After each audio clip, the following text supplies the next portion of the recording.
Welcome to a very special on-campus episode of the Duke Football Talk Section 17 podcast, brought to you by Comfort Mechanical Contractors, Durham's premier commercial HVAC installation and service company. For more information, go to comfortmc.com or call 919-383-2502. I'm your host, Brian Kennedy. I'm back, and as always, I'm joined with my co-hosts, Josh Cox, Jamie Holt, and Scott Medlin. And there's no other way to put it, fellas. It was a heartbreaking past weekend as the Duke Blue Devils fell 21-14 in Wallace Wade. It was another great game. And before we give our thoughts, here's the man himself, Coach Mike Elko, post-game with his reaction. Yeah, first of all, thank you to the Duke community. I thought we really showed out today from College Game Day in the beginning of the day all the way through. That was an amazing atmosphere. Thank you to our students.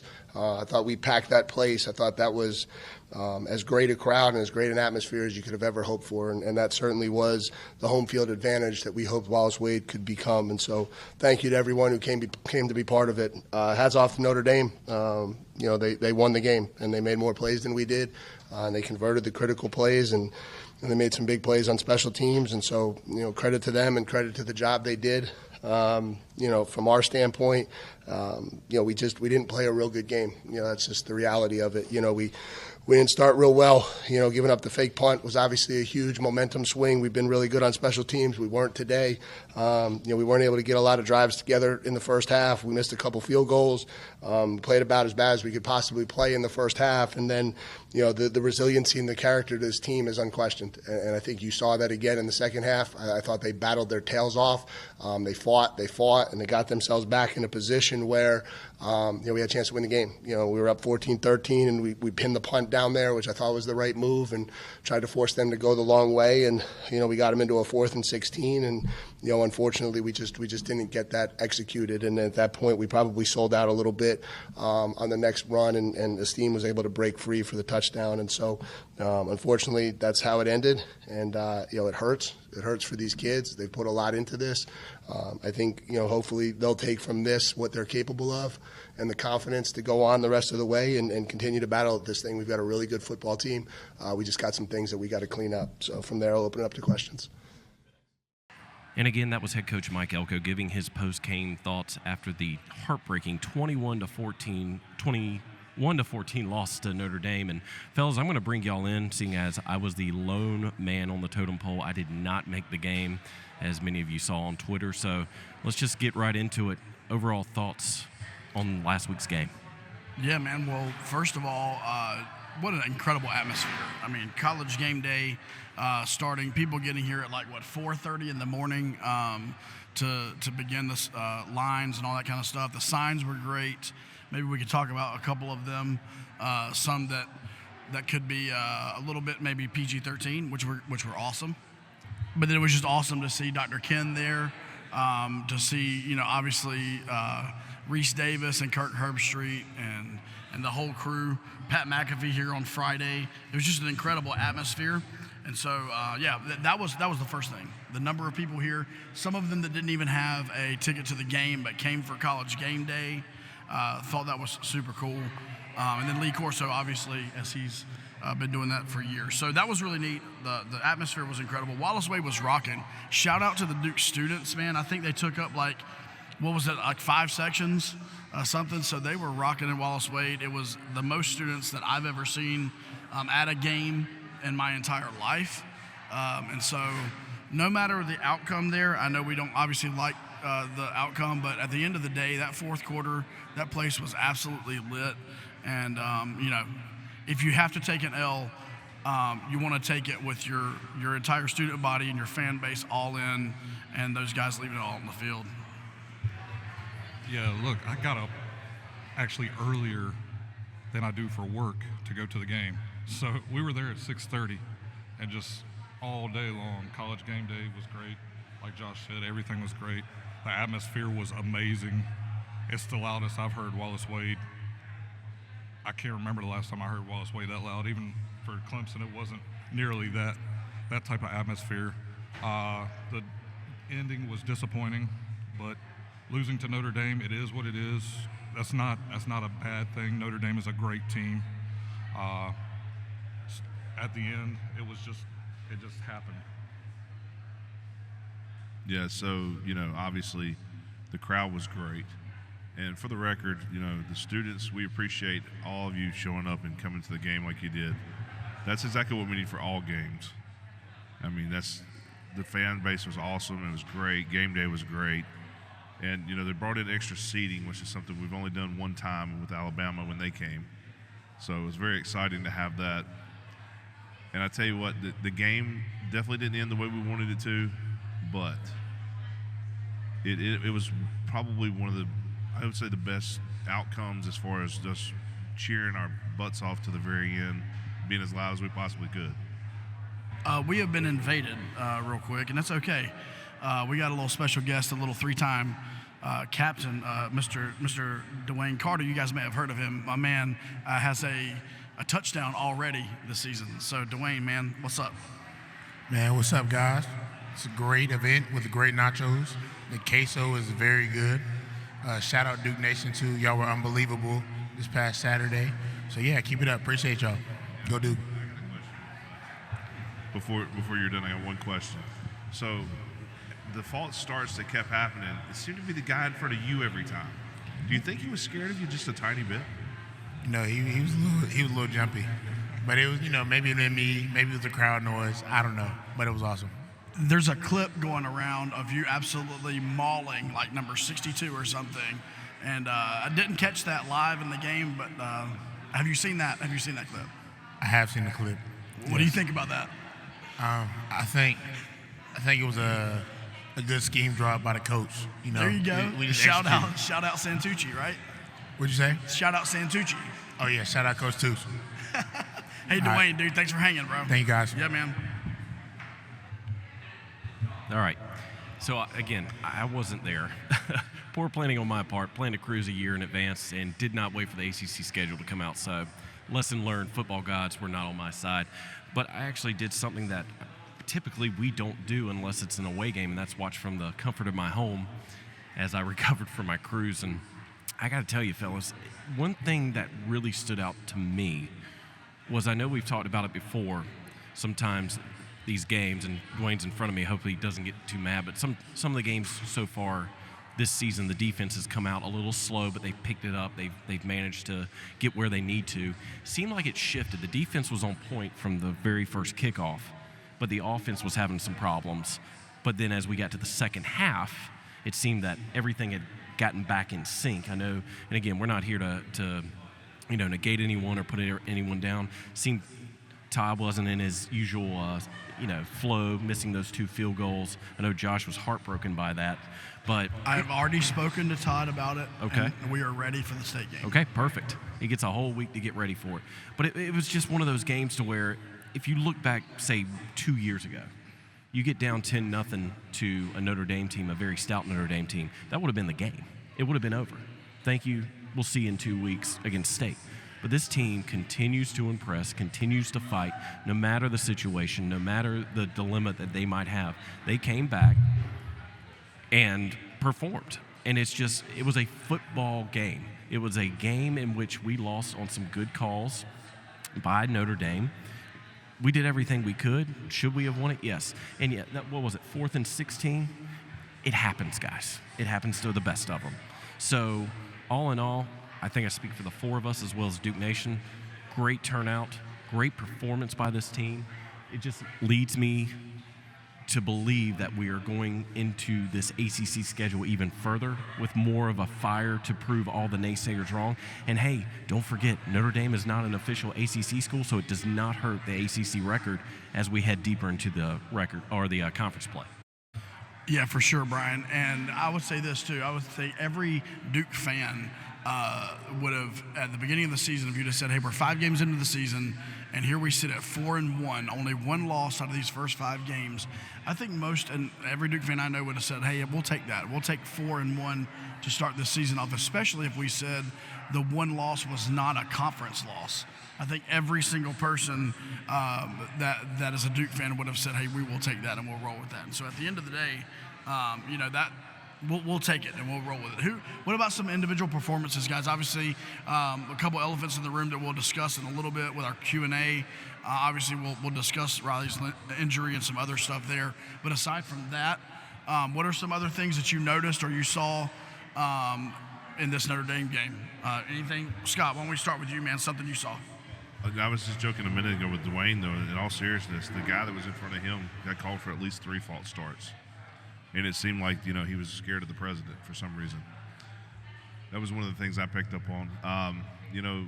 Offensively, we struggled in the first half, but the scheme at halftime changed, and Riley became Riley. It was like he finally got hit, and it did whatever it did to get him going. Yeah, no doubt. And I think, too, it was kind of like in the second half we woke up, and I think anybody who watched that second half saw the speed and saw the conditioning. And so I think, once again, I was sitting on the sideline during the fourth quarter, and one of the media members looked over at me and said, "Hey, I think we're seeing the Coach Feely effect." And I was like, "Hey, what do you mean by that?"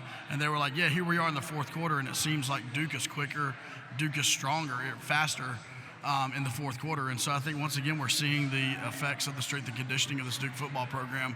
And I do mention what you mentioned, Scott. It wasn't just the false starts on the offensive line, but I thought they were pretty sloppy in the first half. And I know that all Duke fans were like, "Hey, we should have had 6 points."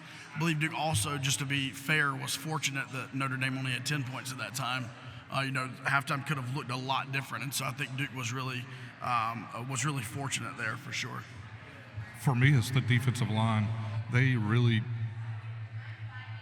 rushed the passer, and we're getting to Sam Hartman. I think as good a quarterback as Sam Hartman is, he looked a little flustered, especially late in the second half. They got to him, the crowd noise. Once again, shout out the crowd. It induced some false starts. It was just a great game all around, and it hurts to lose, but I think they were okay, and it's okay that we lost. It's not a conference game like you mentioned. Everything's still on the table. The ACC championship game's still on the table. Got a bye week to recoup, and we can get it together and move on to state. Well, before I give my single performance, we had another visitor that just joined us, fellas. One Mr. Jomo, Jordan Moore. Jordan. Our photographer, Laura, is deep in conversation with him. That's fine. He's giving her full attention. I got to give a shout-out to Trey Freeman. Trey Freeman played excellent on Saturday night. And, fellas, he had 13 tackles. And I just looked this up today. He's leading the team in total tackles. And he also had half a sack, 5 solo tackles, 1 tackle for loss. So fantastic job, Trey Freeman. Great individual performance. But as I stated, Jordan Moore has just showed up. We got to talk to him really quick. Jordan, how you doing, bud?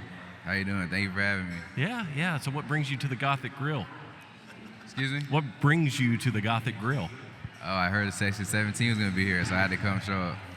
Let's go. And you heard there were some free nachos. Exactly. Yes, sir. Well, hey, really quick. We're not going to get into the mailbag question yet, but just curious. Okay, sorry. So just the question that I had, and obviously with Riley. Riley's down. We don't know how long. We're not really going to talk about that. They even thinking about maybe having you run some QB plays, anything like that, or are you just solely wide receiver now? I'm not too sure. Right now, we have 3 really good quarterbacks. It's a great quarterback room. Everybody's doing well in there, so they should be looking to step up, and I'm just doing whatever the team needs. Okay. Well, Jordan, we appreciate you coming by. One more. Hey, one more question, Jordan. The physical toll Saturday night. It looked like you and Jalen and even Samir, I think, on that 4th down catch.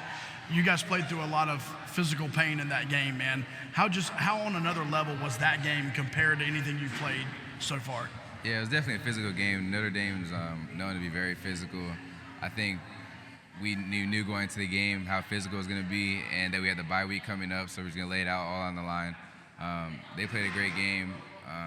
I feel like we fought really hard. It was a tough loss, but I think we matched their physicality, and I ultimately played really well. No doubt. Well, Jordan, thanks for coming on, dude. We really appreciate it, man. Thanks for coming and hanging out, dude. Enjoy the bye week.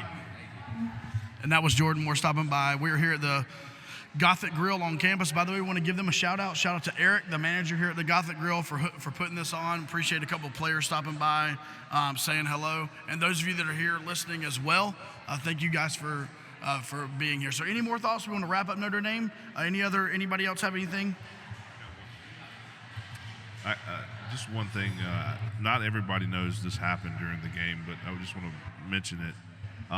During the play where Jordan actually scored the go-ahead touchdown, there was a person in front of us that had a medical event. And shout out to Duke on how fast they got there to take care of the person. And it was amazing. The crowd was so loud that you could barely hear yourself think. But they were able to get people and medics down there as fast as they possibly could. And hopefully everybody's okay. But it was so loud in there when it happened. Just the crowd was so excited. And then we were all up there because we're 3 rows behind. We're kind of like, are we clapping or what are we doing here? So shout out to them, though, and hopefully the person's okay and everything's okay. One final thing I'll say is that from what I've heard and seen, the Notre Dame fan base has really given this Duke team praise, not just a flash in the pan. They really think this team is legit moving forward. And, I mean, Duke had Notre Dame on their heels the second half, fellas. I mean, it could have been a toss-up till the final whistle, but the fact that a football program such as Notre Dame is giving Duke praise is a big compliment. Scott? I was going to say one more thing also. A lot of people noticed this at the very end, and it says a lot about the person. Shout out to Sam Hartman. Guy's total class. He made sure he stayed around to see what was going on with Riley. He didn't go over in the tent. He stood right outside the tent and waited until they brought Riley out and would have stood there for 20 minutes if you had to. That, to me, shows class. Yeah, you do not get that in college football like you should, and we appreciate the fact that he did that. He was looking out for a fellow competitor who left it all on the field for that night. Yeah, and at the end of the day, we heard he even cut his interview short. We were not obviously watching online at the time, but he cut his interview short to go do that, and just a class act by Sam Hartman. All right, well, that's enough Notre Dame. Tough loss, as we stated, but now we're going to move on to one of our favorite segments. This segment continues even during the bye week, and that's the mailbag from you, the fans. Now, we have some fans here as well, so if you have any questions, come on up to the mic. We'll be happy to answer the question. Jamie's already got some lined up from X. So, Jamie, go ahead. Brian gave it away, so I'm going with X first, or Twitter, whatever you want, or whatever Elon wants to call it on any given day. At Blue Devil NHOU, David from Houston. It was nice to meet him at the game. Finish this sentence. This is the most well-rounded Duke defense since blank. Since I've been alive? I don't know. There were some decent Duke defenses back in the day, but well-rounded, the secondary playing incredible, the defensive line getting the push, as we mentioned earlier, when Dwayne pushing through. I don't know of a better defense. Yeah, the one that jumped out to me was the 1994 team, that Hall of Fame Bowl team, but they were really good defense, but I think this one's even better. I'm going to say this half jokingly, but we've seen that flag in the Tower, fellas, the 1938 team. They weren't scored on the entire season, so that was pretty impressive, of course. Now, I wasn't alive. I think that was Jack Wallabah's sophomore season. I think Peter Dodge was there, too. I don't know. But needless to say, this is probably one of the best defensive teams that we've seen in program history, so it's tough to compare. Yep. Next. At TS Lester _ and here we go. Everybody always does this. How does the loss of Riley Leonard affect my morale? And, my morale I was down a little bit, I'm not going to lie. But I'm okay. Henry's going to be good, and Riley's going to come back. We've seen the reports. Riley's going to come back. I'm okay now. I'm okay. I've been through the stages of grief. Well, can I just say this, too, just officially, if we've not seen it, or you've not whatever. So Riley Leonard's injury does not seem to be as severe as what it looked on TV, which is a good thing, and not a season-ending injury. They're calling it a high ankle sprain, which we all know can be a little dicey just depending on what it is. But obviously that's great news, because if you saw the replay, which I'm glad people aren't sharing it, it looked pretty bad. And so at the end of the day, really glad that he's going to be back for sure. In all honesty, watching it from home, they showed the replay a couple of times. Now, as a torn ACL recipient, I really thought he tore his ACL with the way his leg bent inward. So the fact that he only came out with a high ankle sprain is a blessing from what I saw from the cameras. Yeah, I went back and watched it when I got home, and it looked really bad. So high ankle sprain is definitely a blessing. At LA Dodgers all day, we get Sam's weekly question.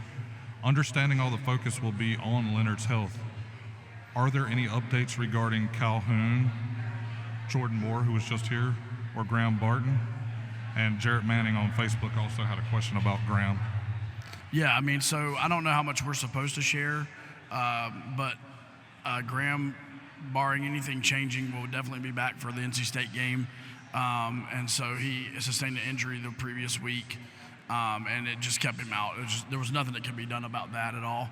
And as we spoke to Jomo, I mean, obviously we saw Jalen Calhoun limping off the field and actually, doing some running on the sidelines.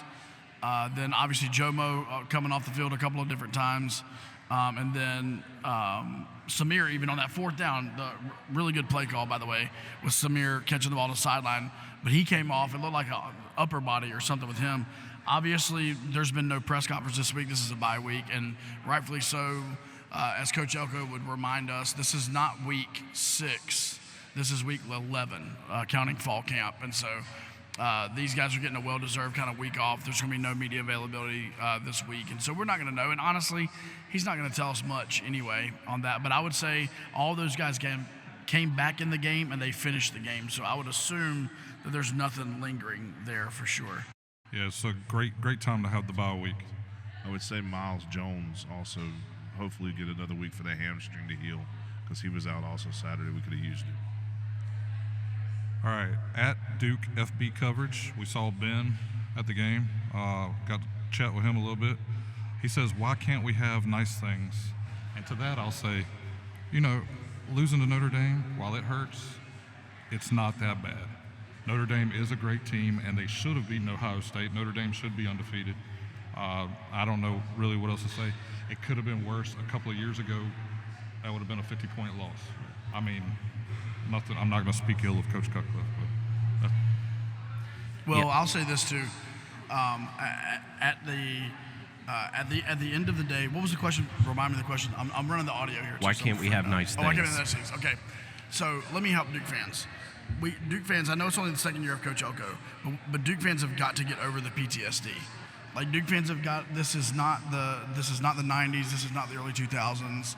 And Duke fans, I mean, honestly, getting like a positive mindset. I know it's difficult because for those of us that have followed Duke football our entire lives, it's hard to get over that. But I believe this new regime with Coach Elko and the staff, the positivity's there. And listen, there's no more question marks, at least for this year's team, of will Duke show up in prime time. Duke showed up on Labor Day. Duke showed up this past Saturday night. And so I think the positivity, I know while it's challenged sometimes, given the history, is something that I think fans have got to kind of commit to. And you got to take it with a glass half full mindset, because now Henry gets thrust into QB1. I look back to last year. It was between Riley, Jomo, and then Henry would have been the third string, if we're being honest with ourselves. But they made the decision to move Jordan to wide receiver because I think they saw something in Henry.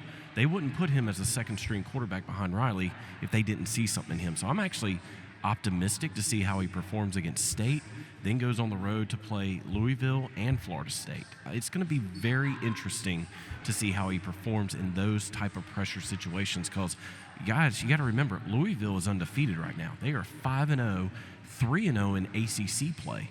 So a lot of people are saying that the Duke-UNC game could decide who goes to Charlotte. I'm circling the Louisville game, because think about this. Louisville's already played 3 ACC schools. Their last 5 games in ACC play against a very good Miami team, UVA, VT, Pitt, and us. I see 3, maybe 4 wins right there. And if Louisville ends up with only 1 loss, they're probably going to be in Charlotte playing Florida State. But to all the fans, be happy. We're 4-1. You only need 2 more wins to go to a bowl game, but we're not looking just to go 6 wins. We're still looking for 8, 9, 10 wins. No, I would say the one thing, as far as the world's not ending. If you look at, there's some plays that I think Coach Santucci's Coach Elko will go back and circle where we just took some bad angles Saturday night where we missed a couple plays. And I know they already moved on. I know that last play I'm sure they're still upset with themselves about. But there's some things earlier we could have done differently.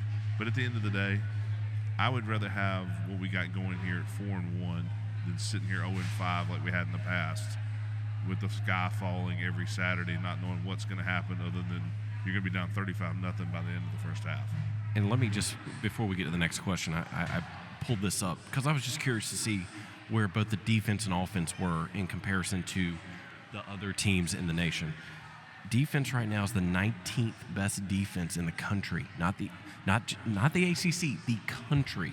Oh, you mean they're not the 19th best team in the ACC? Yeah, there are. Well, I mean, there's going to be like 19 teams next That's year, true. so you might as well just throw that in there. If you throw in Notre Dame as well, but, they're the booty call of the ACC. Anyway, offense, we've seen a difference in the offense this year, less passing, more running, but we've played teams that have allowed so much of the run. Why not expose that? Offense is the 49th best offense in the country. That's still very positive compared to where things were a couple of years ago. So again, Duke fans, count your blessings. I mean, even though we did lose, we're still in a whole lot better position than what we were. All right, and here's another one of those questions from the old Duke mindset. At the Duke of Cupa, do we win against the bye? And to that I say yes, because it's coming at a perfect time. Get healthy. Obviously not Riley. Riley might be out for a couple of weeks, but other guys are going to get healthy, and then we're going to move on to NC State, and these guys are going to be prepared for NC State Saturday, a week from Saturday at 8 p.m. All right, next question comes from @Duke FB fans, our guy Jordan. Do you think Duke could have a package with Jordan Moore at QB for certain looks and downs and distances, which it was funny because Josh asked that to Jordan just a minute ago. Yeah, at the end of the day, I don't think so. I believe Duke is committed to Henry Beelan.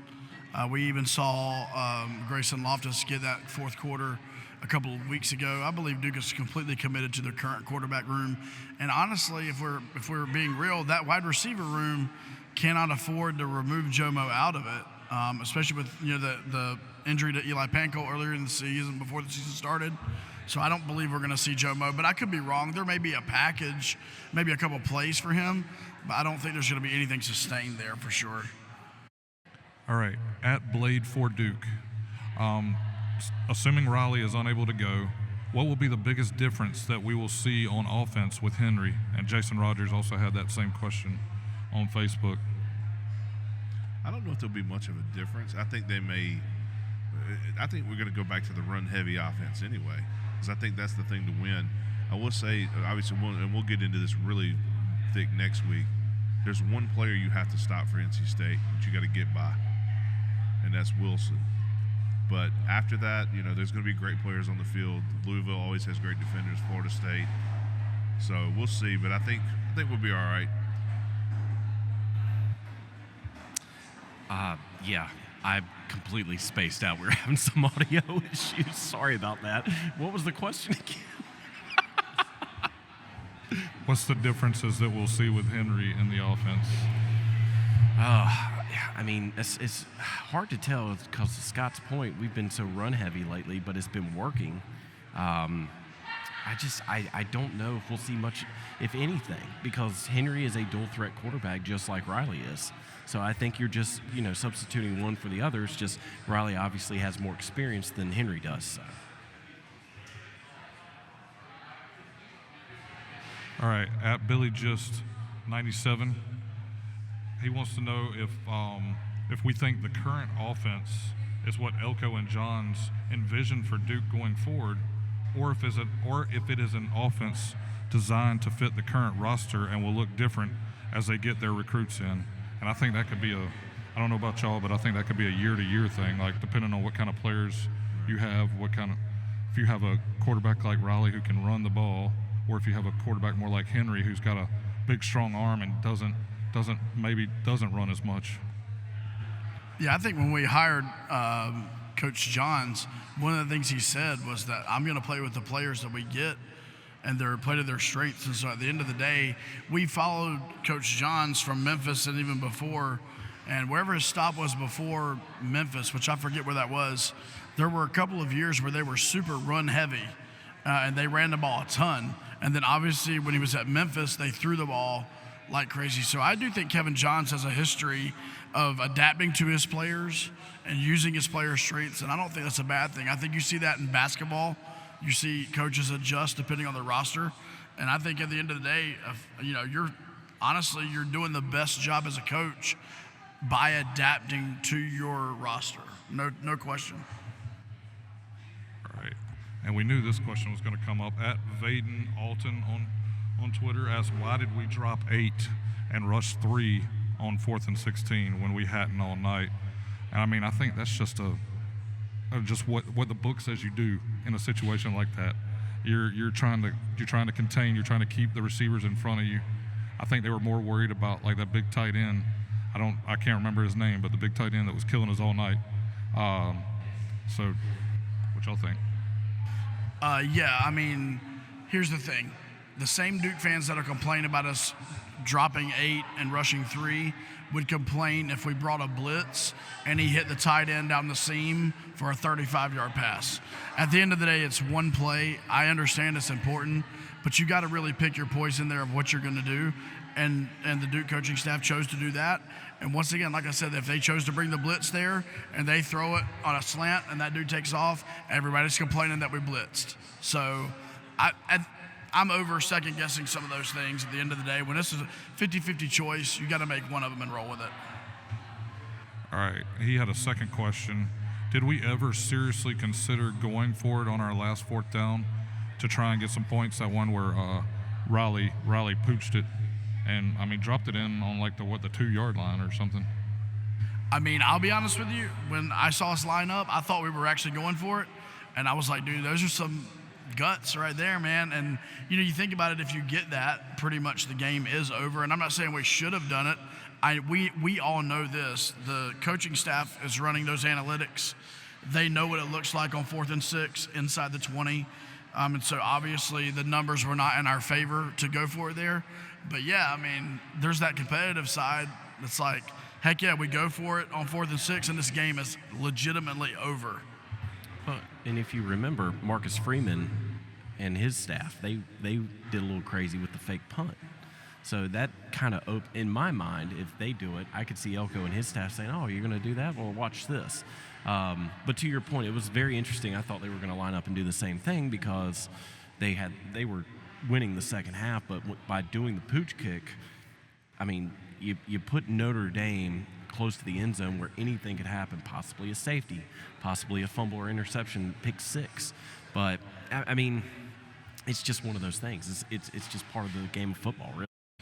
And by the way, we were like, 2 feet away from having a safety on Hartman there. And so, at the end of the day, I mean, I'm all about what we did there. And for you, Jamie, what can Riley Leonard not do?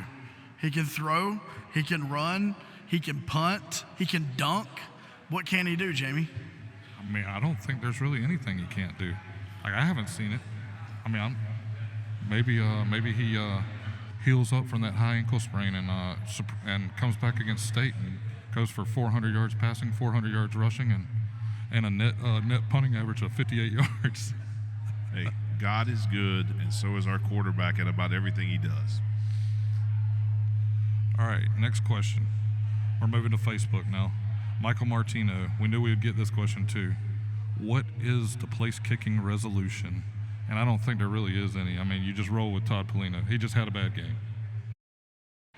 Yeah, I agree. I mean, it's just one of those games. Todd's been pretty much perfect since what was it, the Miami game last year? The Miami game is when he officially got called up. And from there until Notre Dame, so how many games are we talking, fellas? Probably 10? He was perfect up until this game. I think he might have missed one field goal. But Brian, I know his numbers. Oh, that's right. He's missed Sorry. one this year so far. Well, until Notre Dame. Right. So it's going to happen to the best of the players. And to Jamie's point, it was just that game. He's gonna take this time. He's going to reevaluate some stuff. He'll be fine for the state game for sure. Scott? I said, it looked like to me there may have been a little hitch in the giddy up there when he kicked, like he almost had a little extra swing because he was trying to make it too perfect. And then for those of you who were there, you saw him at halftime come out and practice and doing it from the goal line. And then he moved back to about the 35, and the first one hit the goal post. Then after that, he didn't have any more issues. So if it had been anyone else, I would be saying, nope, not in field goal range. Nope, not in field goal range. Those of you who have been around me in Section 17, we used to pick that if we weren't within the 10-yard line, we weren't in field goal range. But we all have faith in Todd for sure moving forward. It's just one of those games. All right, Peter Dodge on Facebook, our guy. We got to see him at college game day and hang out with him and his wife for a little bit.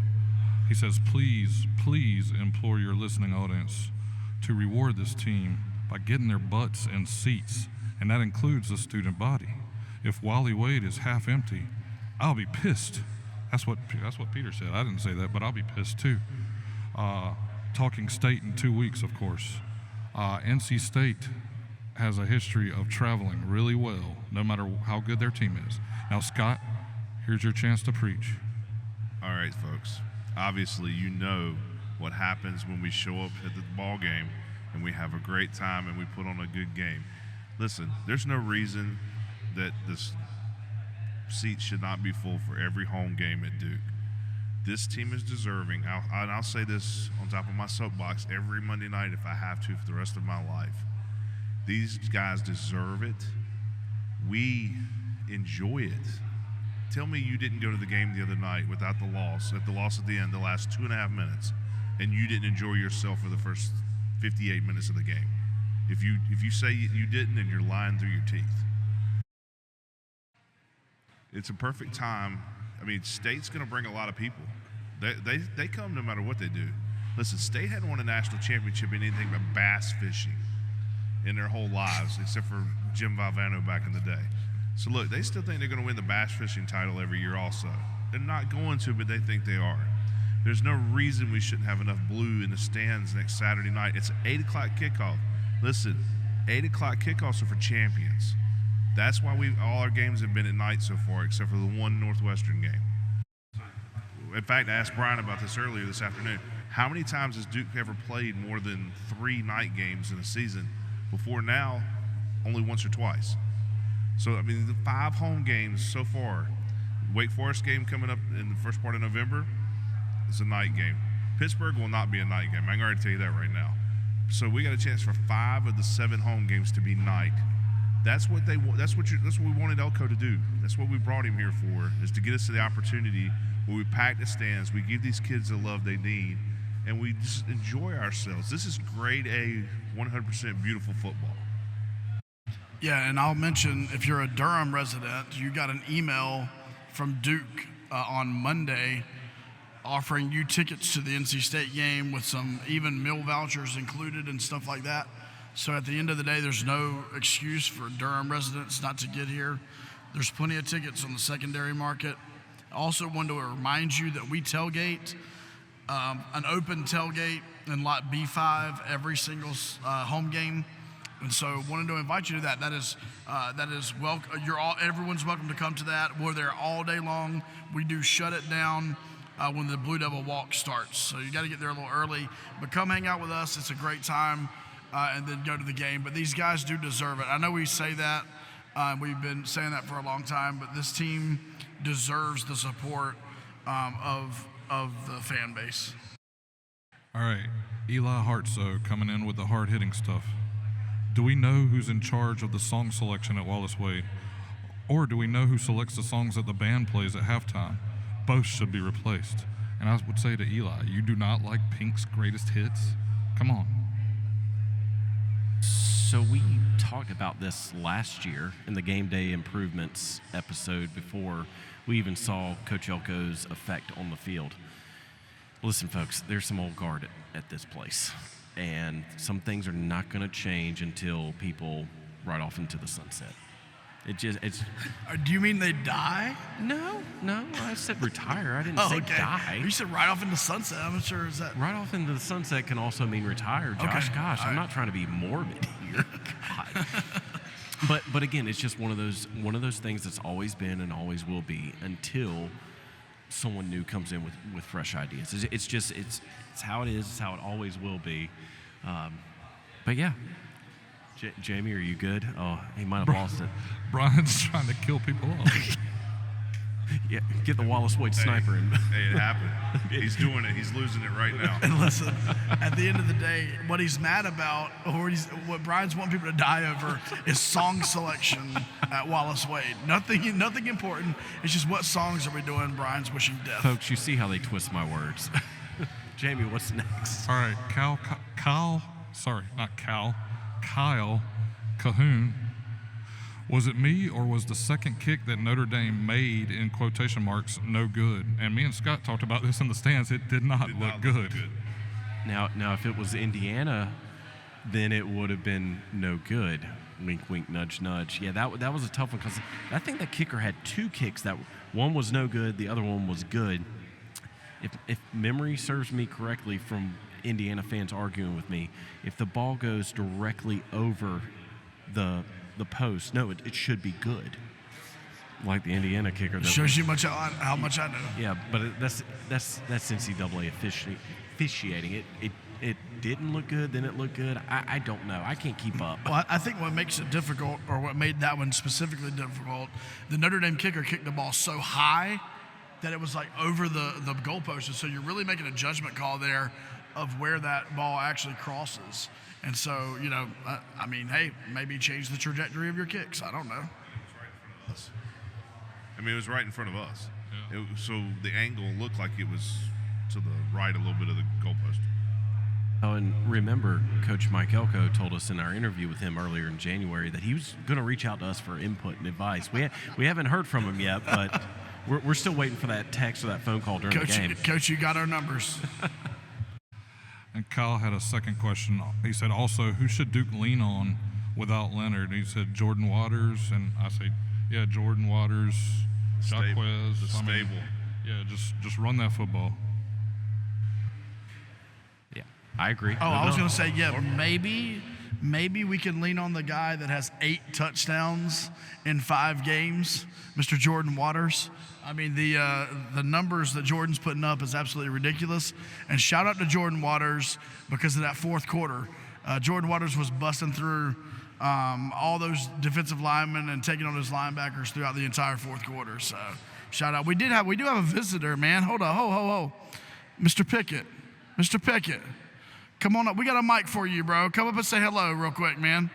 So DB, our guy, Josh Pickett, gonna come up and say hello. Josh, man, incredible game. Good night. Incredible game, man. I'll grab it, man. That's all you do. How y'all doing tonight? What's up, man? Hey, dude, tell us real quick, what was it like, man, the atmosphere, being out there at Wallace Wade, seeing how full it was, the extra seats, what was going through your mind, man? It was crazy. I mean, I just think about, like, my freshman year coming in, and, like, we were, like, giving away tickets to people to come to the game. So, I mean, just to see that atmosphere and, like, everybody coming out, I mean, I think that's been the most people that's been at that stadium.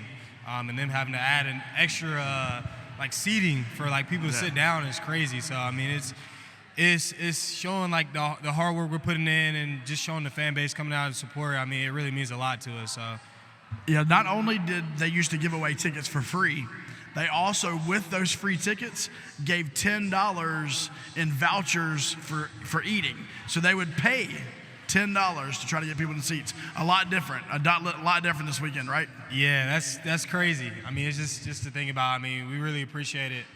We really appreciate all the fans coming out, all the students coming out, and just supporting us. It really means a lot. I mean, it really shows us the work that we put in and the work that coach is doing, and it's a whole team effort just to make that happen. So we just want to show our appreciation to the fans and stuff like that. So Now for the biggest question. What are you going to do on your bye week?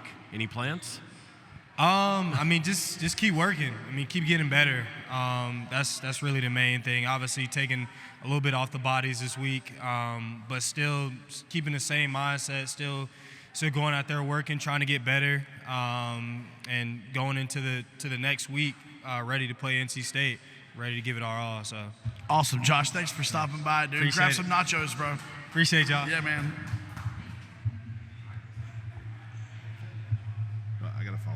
Good. Okay, I didn't realize. I can't hear if I'm live or not. So, for those who were talking about Jordan Waters right there before Josh Pickett came up, the people that sat up there with us the other night, as soon as we got in within 3 yards, I told them, I said, as soon as he scores, a steak is going to pop up on my phone from Mr. Kennedy over here. He scored. I turned my phone around. Everybody saw it. He got in the red zone again. Same exact thing. I said, as soon as Waters gets ready to score, Brian's going to do it again, and doggone it if he did.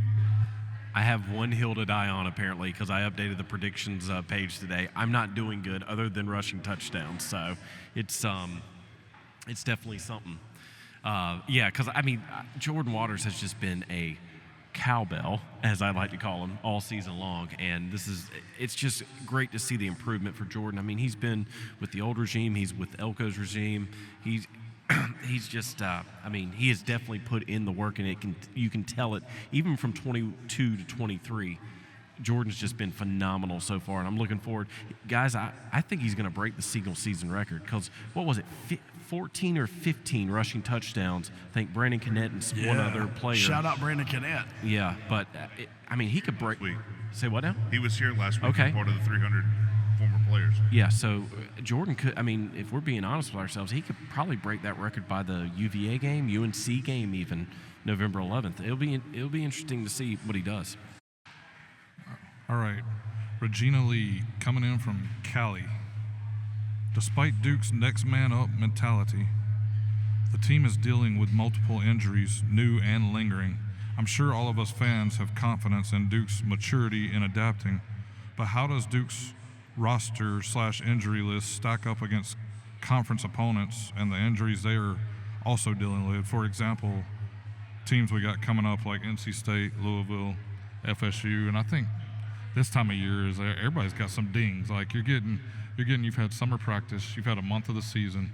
Duke played, one of the toughest schedules I've seen them play in recent memory, coming out of that 4-1, by the way. Great job on that. But you're going to get your dings, so bye week's hitting perfectly for Duke. Yeah, and I think one thing fans need to realize, for State especially, if you didn't see the news, Brennan Armstrong's been benched for MJ Morris. And from what Dave Doran said at his press conference, that's going forward. So it's not just one game to see how he does. Brennan's pretty much been benched for the rest of the season, barring an injury to MJ Morris. So effectively, the Brennan Armstrong experience in Raleigh is already over.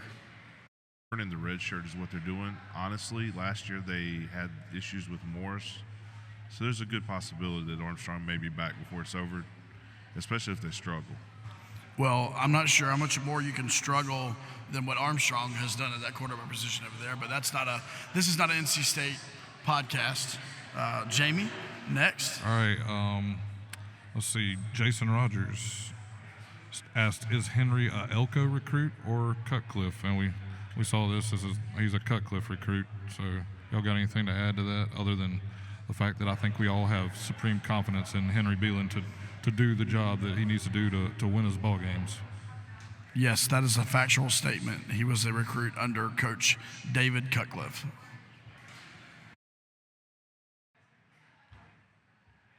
I'm back on. I thought I was muted. That's my bad.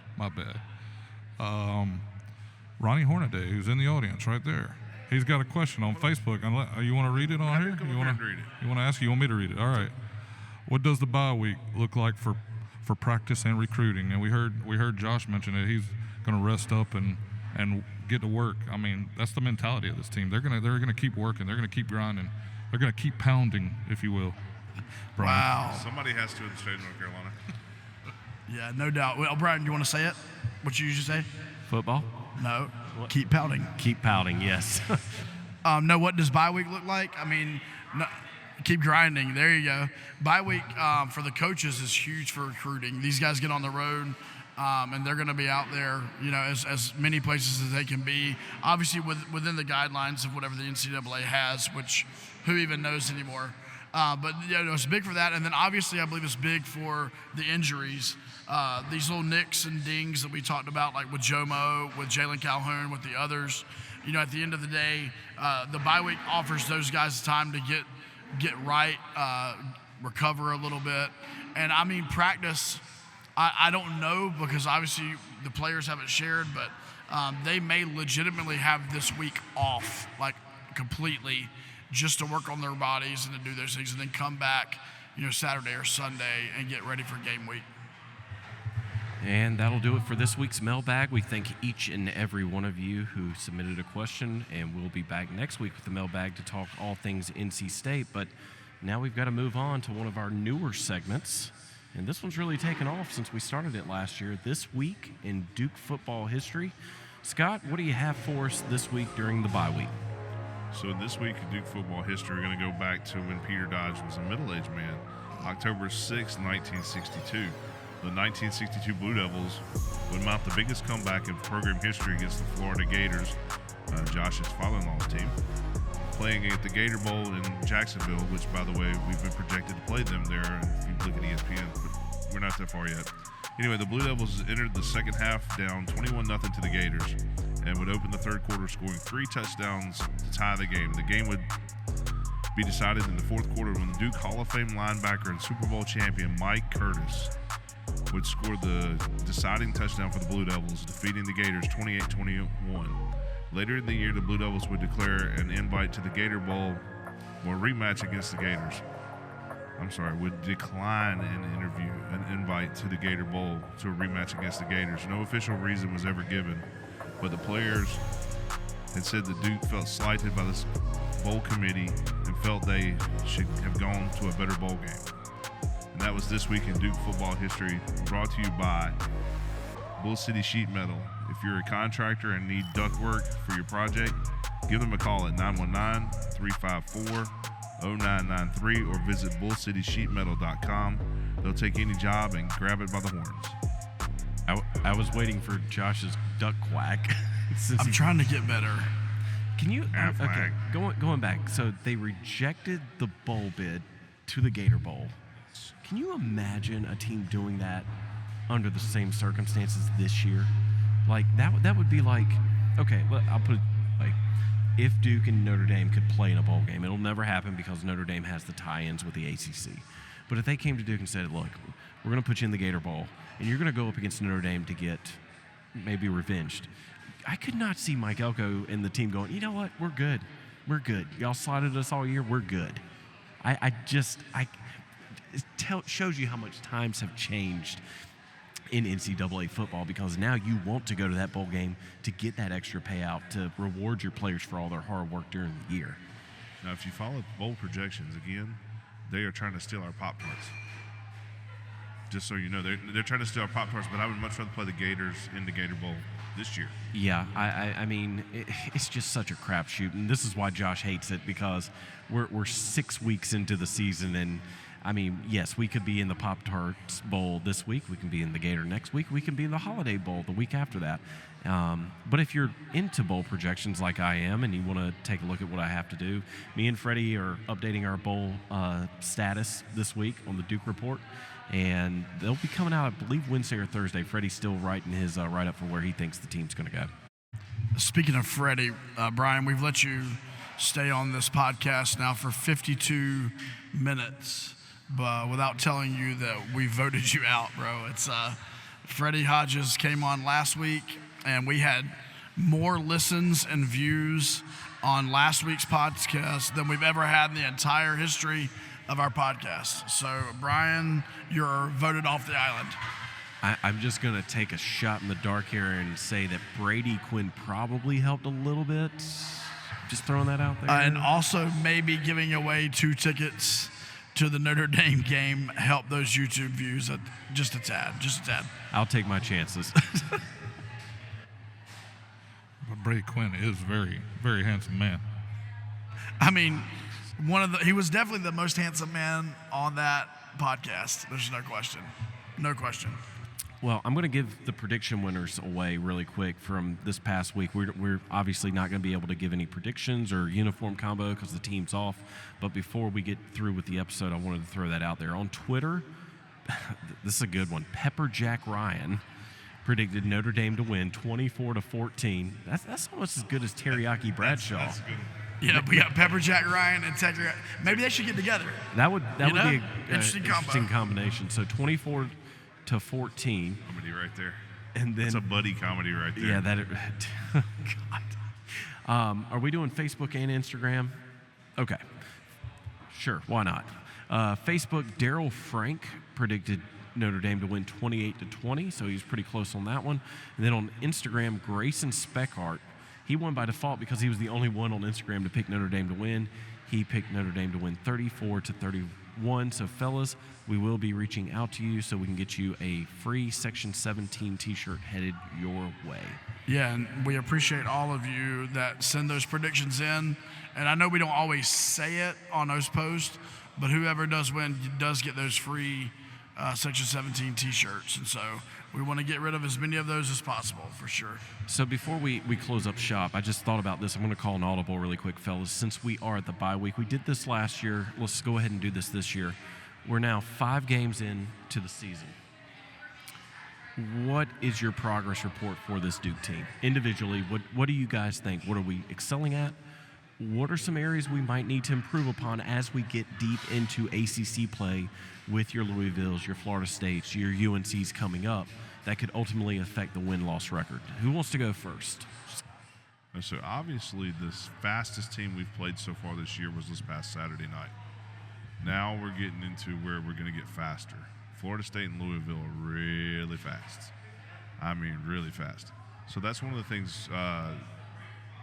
Louisville ran that little dump pass to the running back and basically tried to play one-on-one a lot last Friday night against State. So that's one of the things I think Duke will have to work on. Done a pretty good job so far at that. Nobody's tried to run that game against us, but still need to do it. Offensively, though, I think as far as us, I think we've done a great job running the football. Now, Henry, we're going to get to see his arm and see how much of a cannon he actually has. And I think that, we saw they opened up the playbook a little bit for him as we went on anyway, earlier in the season against, was it Lafayette? So I think he's going to be okay there. So I think there's a couple things we got to work on. Yeah, I mean, my progress report for Duke so far, I mean, it's A, borderline A+. I believe the only reason I can't probably give them an A+ is maybe the offense is not quite as prolific as maybe we were hoping. But that's, once again, been a victim of the schedule.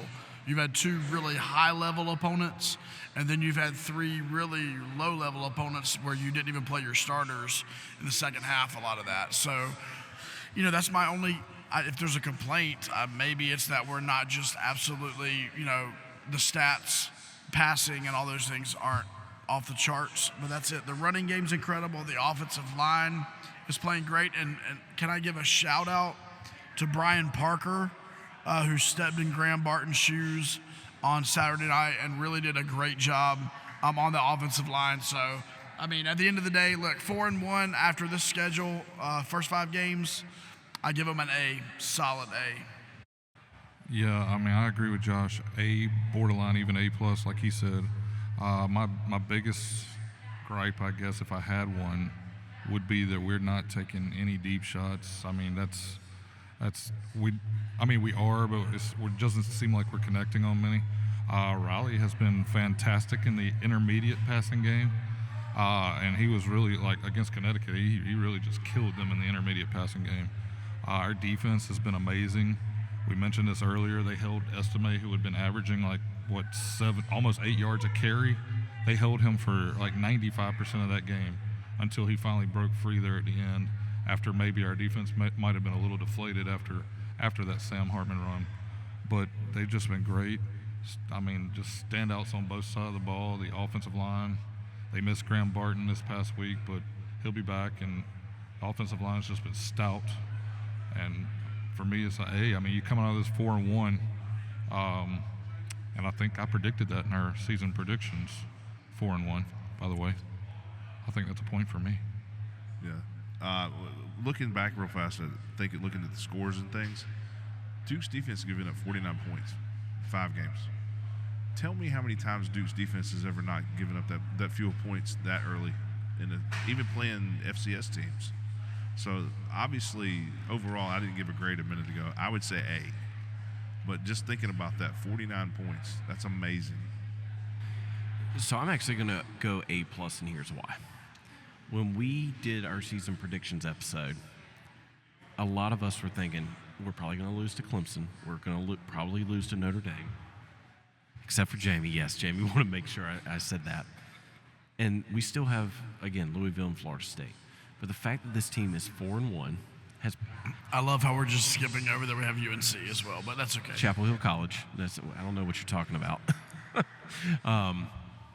But the fact that this team, other than this past Saturday, got through all these games without any significant injuries, and even still, we have not lost Riley for the season, which was the biggest hold your breath moment after Saturday night's game. But this team has not only silenced the naysayers, but they have put up from last year. Because remember, guys, everyone's like, oh, it's easier season. You didn't really play anyone.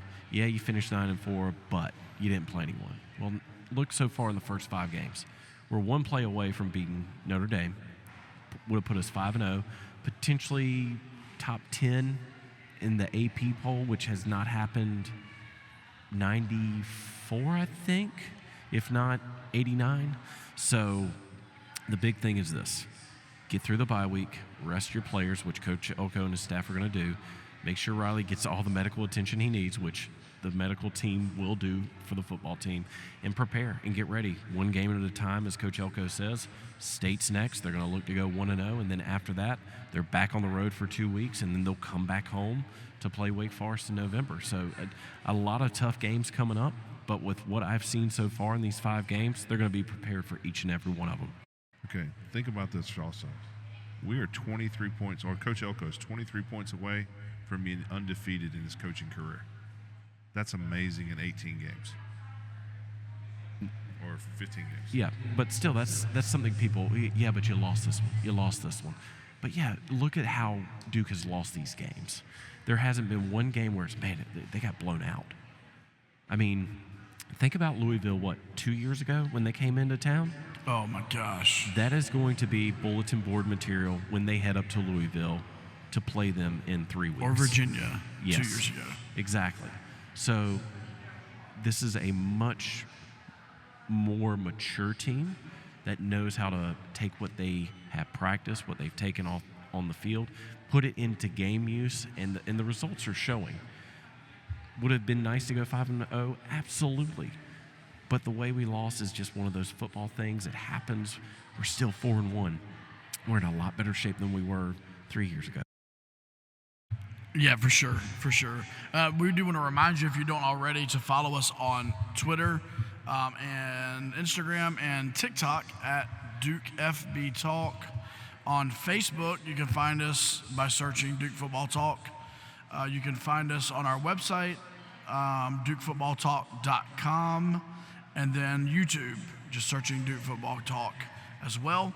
Our YouTube audience is growing. There's a lot of comments that come in through there. This past week, we did our giveaway through YouTube, and so I do want to encourage you to subscribe there. The more subscribers we get, and then also 5-star reviews, especially on Apple. If you give us a rating and a review, that would be really good. Obviously, if we earned it, if we didn't earn it, please don't do it. But if we earned it, give us a 5-star review and rating, and then on Spotify, you can rate us as well. And so we got some shirts, some new merch there on the shop at DukeFootballTalk.com. This Gothic D hat here, the flat bill, is on there. We've got the captain shirt, so it's got Riley, Dwayne, Jamion, Jacob on there. We've got a couple of others, and then a brand new shirt that we're releasing. Shout out JD, one of our listeners who helps us out here. We got a Turn It Up shirt that's going to be releasing this week, and so head over there and connect with us. You can email us as well, DukeFBTalk@gmail.com. And we've gone an hour without mentioning the Durham Devils Club, Josh. We forgot about that. Yikes. Well, it's live, and there was a lot going on. But, yeah, we do appreciate our friends at the Durham Devils Club. This is Duke's NIL collective, obviously to benefit its student-athletes, specifically the football team. So if you have any desire at all to be involved, all the way down to a $5 a month level, many students and whatnot have done that. We provide content at the $25 a month level. We have this week Graham Barton. We sat down for an hour with Graham, and it released this week. And so that's just to Durham Devils Club members. And so you get exclusive content, and then the more you give, the more you get access to the program. And so if you have any questions, you can reach out to us, or you can go to DurhamDevilsClub.com. Shout out Comfort. Shout out Bull City Sheet Metal. I think that's it. Is that it? I think it is. Man, another hour in the books. Man. Shout out Gothic Grill. Yep. Yeah, thank you, Gothic Grill, for having us. This was our first, fellas, it's been 3 years, and this is our first live, in-person episode we've ever done, the four of us. We've never been together to do an official Section 17 episode. So it only took 3 years, but we finally made it. Another step towards progression to make the podcast even better. But we'll be back next week. We're back to normal. We'll be talking all things NC State. And as they release the schedule today, it will be an 8 o'clock kickoff on the ACC Network. Correct me if I'm wrong. Is that right? ACC Network? Say that. It's West Durham, Hasselbeck, and Taylor Tannenbaum. So they're A crew. They're A crew. That'll be a good game. So we hope to see each and every one of you there. As always, we'll be asking you to submit your questions to the mailbag. Tell the tape will be back, as well as another fact on this week in Duke football history. But that'll do it for us. Thanks again to the Gothic Grill for having us for this episode of the Section 17 podcast. We'll be back next week. But for Josh Cox, for Scott Medlin, for Jamie Holt, and producer Justin Sykes, I'm Brian Kennedy, and this has been another episode of the Duke Football Talk Section 17 podcast. Now turn the music up.